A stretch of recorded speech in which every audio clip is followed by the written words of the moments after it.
Hey guys, it's Ogs, your brother from the US. Welcome to the channel and thank you for watching. Please don't forget to like, subscribe, share, comment down below. One click, one sub, and you are all set. Thank you so much for helping the channel. You guys are absolutely legends.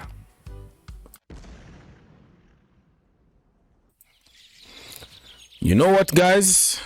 Insanity is doing the same thing over and over again and expecting different results.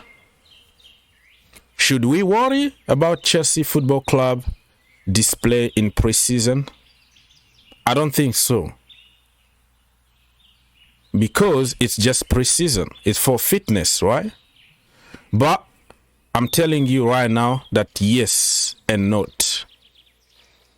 There is no way you can put this. There is no way you can neglect the result in pre-season. Other teams around us are punishing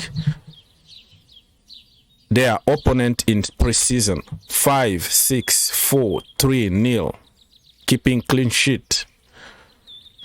Conceding some goals here and then. And learning from that. Getting results. But for Chelsea, everything is very difficult. We just started where we left off last season. Same old Chelsea Football Club. So we should be a little bit worried about it, but not too much, because anything can still change. It just shows you how we're going to play during the season. The tactics. The system. It looks like we're gonna go back to our traditional three at the back that is protecting our defense and then destroying our attack. Everybody thought that we were going to play some awesome football and try to punish other teams instead of getting punished. Charlotte FC. How the hell Chelsea Football Club are playing 5 at the back against Charlotte FC? Did we really need to play that kind of system?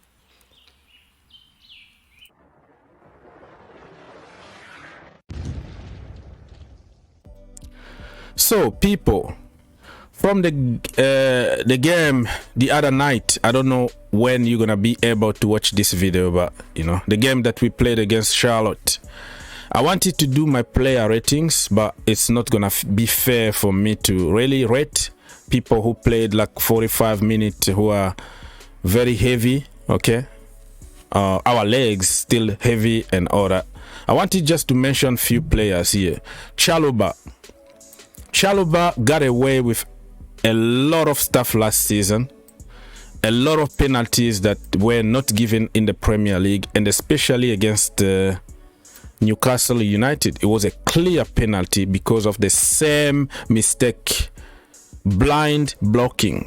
You know, when you block a ball with your back, you put the body on the line. It's good because you take one for the team. But your coach is going to tell you not to raise your hand because you don't know what can happen. Somebody can just aim your hand and it's going to be a penalty. I learned that like, I don't know how many years ago, you know. From your development stages, they tell you not to do that, not to blind block a shot. Yes, you can blind block a shot, but you have to put your hand close to the body. That's what John Terry used to do. Like you will see him bringing his hand at the back while blocking the shot. Treble Chalobah, that was a penalty and that was a yellow card. And he needs to learn his lesson because this is a process. He's still a young player. He's still developing. But last season, he got away with everything. And this season, he's not getting away with everything. Another one I wanted to mention is Conor Gallagher. Guys, everybody was excited about Conor Gallagher coming back to Chelsea Football Club. This is pre-season. He hasn't really had any good time for both games, but I'm still confident that he can do it The penalty was horrible though. I don't know if he wanted to try a Panenka, but he ended by just pushing the ball straight to the goalkeeper. Very weak shot, and the goalkeeper was like, okay, thank you, bye-bye. But I saw people taking advantage of that to continue their hate toward academy and English players, like, oh, just because you were born in England doesn't give you the right to start for Chelsea Football Club. You are garbage, blah, blah, blah, blah. So it tells you clearly that people don't hate those kids only for football reason, but it's because of their passport. They didn't choose to be born in England. They didn't choose to go to the academy. So you have just to know exactly if you are here to support a team or you are here to hate local boys for your own jealousy. It doesn't make any sense. Conor Gallagher is going to get better, but he need also to understand that there's a level between Crystal Palace and also Chelsea Football Club. Another guy I wanted to mention on this one is Kai Havertz. You know, there are certain players who made their careers only for one moment. Moment FC, one brilliant moment, one moment of brilliance, one goal, and the entire career is built based on that moment. I think this guy is stalling, you know. Kai Havertz is stalling. He's not progressing at all. Last season, he was worse than the season before. The season that we won the Champions League was his best season at Chelsea Football Club. But for a young player, 22 years old, you're supposed just to be making some progress slowly and surely. I'm not gonna blame him because we saw that our attackers are not progressing at all. Our defenders are progressing, are coached, but our attackers are not coached and they are not progressing. So this brother here made his name in the Champions League final. Of course, we're going to forget about Edouard Mendy, who passed the ball to Chile, who passed the ball to Mason Mount, and Timo Werner made that decoy run, and then he got a space to score. Nobody, like, the action doesn't mean anything. What means for people today is the final product, is the goal that won us the Champions League. So he's gonna be a legend forever for that goal, but it's time for him to start progressing, in my opinion. All right, people, what we're gonna say here in the Chelsea community, nothing really.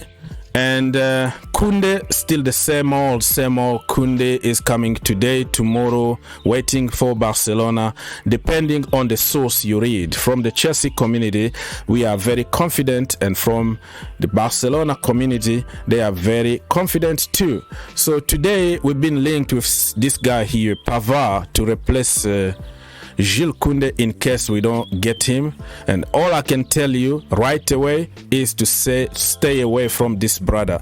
He's just like Kai Havertz with one goal that made him a legend, but he's worse than Kai Havertz because Kai Havertz is gonna be a world class. He's gonna develop if coached. But this brother, you can coach him whatever you want. He's going to be just in that level. So his place is always guaranteed in the French national team because of that goal. Remember? Pavard against Argentina. And what a goal. What a goal that was in Russia.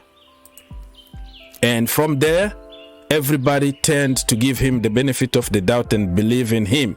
So if you bring this brother at Chelsea Football Club, it's going to be very difficult. I don't want to see him, but of course people are going to jump on social media, YouTube, to watch some compilations videos just to make their conclusion. I've been watching this brother from the French national team underage. I do watch along, so I understand exactly what kind of a player he is. He's not good. He is really below average. He's gonna have moment. He's kind of moment FC. When his moment comes, he can be a good player at best. But Pavard, stay away from this brother. Whoever is smoking something in that office need to quit smoking and just focus on proper target instead of being all over the place. Okay, Don't be all over the place, my friend. Just focus. Focus, Chelsea. Okay, very quickly, we're gonna read some random comment in the Chelsea community here. Same old. Jules Kounde. Depend on the source that you read. People are all over the place. Today, we agree with him. 10 minutes later, Barcelona agrees with him. 10 minutes after that, another version of Kounde. So we are sick and tired. We're just still waiting when this is gonna end. Robbie, I have enough. Need to end. So people, in your opinion, who should replace Kounde if he doesn't come to Chelsea Football Club? And if Kimpembe doesn't come, so take all the French guys out of the way, right? No Kounde, no Kimpembe. Who should we go for? Because we are lacking options at the moment, to be honest with you. But I will tell you what, I will go with low profile kind of target, because sometimes those low key that you never heard of, they can be the best signings that you can find out there. We are addicted to buying names and shiny names, but there are germs out there. That's why the scouting department, the Thomas Tuchel and his computer people, need to do the job and find us a germ. We need to start closing out on deals. So I mean, even if we buy somebody now, it's unlikely that he's gonna start the season, because he's gonna be way behind everybody else in terms of training with the group. So it is what it is. And now we're gonna finish this with talking about Chelsea are really in trouble because they have to sell in order to buy, and nobody want to buy our players because they are too expensive. They are on ridiculous amount of money that Marina put them on. People like Michy Batshuayi, you will find like 100k or 120k a week. For what you giving such a contract to somebody like that? We don't know. So this is one of the reasons why when Todd Boehly checked on our books and he was like, you know what, no, that can't continue anymore. Marina did a lot of damage that were covered by trophies that we won. Nobody cares when you win a trophy, everything is cool. But that was because somebody was giving us money for free. He didn't care about anything. Right now, we need to borrow money from the bank in order to buy players. So we have to be smart and very careful about who are we going to bring in the team, so that we can limit the amount of dead wood that we're going to bring into the team. It is what it is.